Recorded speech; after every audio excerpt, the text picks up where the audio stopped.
আসসালামু আলাইকুম বন্ধুরা, আশা করি সবাই ভালো আছেন। আপনাদের আমি ভালো আছি। তো আমি এই মুরগিগুলা এর পাশের রুমে সরিয়ে দেব, কারণ এই রুমে আমি ফার্মি মুরগির বাচ্চা রাখবো বিক্রি করার আগ পর্যন্ত, যার কারণে এইগুলো আমি সরিয়ে দিব। আর এই তিতির মুরগির বাচ্চাগুলো যে রুমে আমি রাখবো সেই রুমটাতে আমার আগে কিছু পুরনো প্যারেন্টস ছিল, এগুলো বিক্রি করে দিয়েছি। এইগুলো ওই রুমে এখন নিয়ে যাব। নেওয়ার আগে আমি কি করি আপনাদেরকে অবশ্যই দেখাবো। আপনারা পুরো ভিডিও জুড়ে আমার সঙ্গে থাকুন। মূলত ওই বাচ্চাগুলোকে আমি এই রুমে আনবো।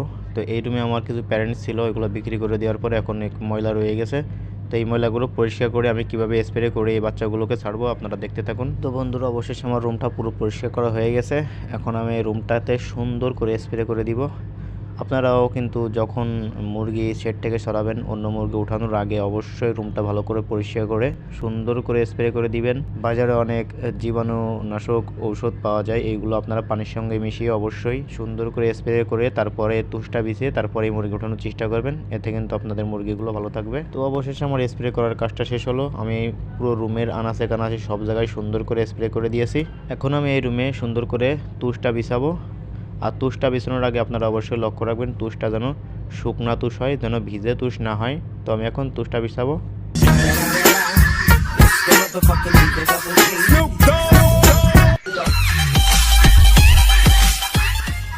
শেষমেশ তুষটা বিছানোর কাজও আমার কমপ্লিট হলো। তো তুষটা বিছানোর সময় অবশ্যই আপনারা তুষটা একটু বেশি দেওয়ার চেষ্টা করবেন, কেননা এখন শীতের সময় আপনারা একটু মোটা করে একটু বেশি করে তুষ দেওয়ার চেষ্টা করবেন, তাতে কিন্তু মুরগির ঠান্ডা কম লাগবে।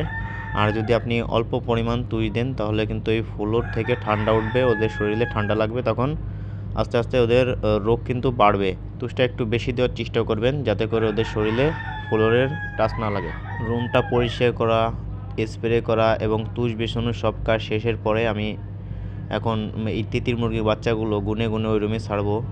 গুনে গুনে ছাড়ার কারণ হচ্ছে আমার এই মুরগিগুলো গুণা ছিল না এখানে কত পিস আছে, কারণ এখান থেকে কিছু বিক্রি করে দিয়েছি। এখন আমি এগুলো গুনে গুনে ওই রুমে ছাড়বো, আপনারা দেখতে থাকুন।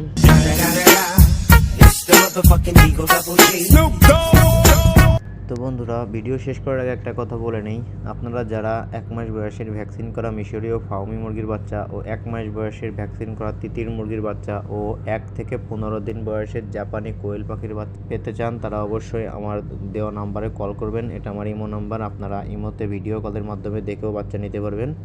তো অবশেষে আমার তিতির মুরগিগুলো কিন্তু আমি এই রুমে আনতে সক্ষম হয়েছি।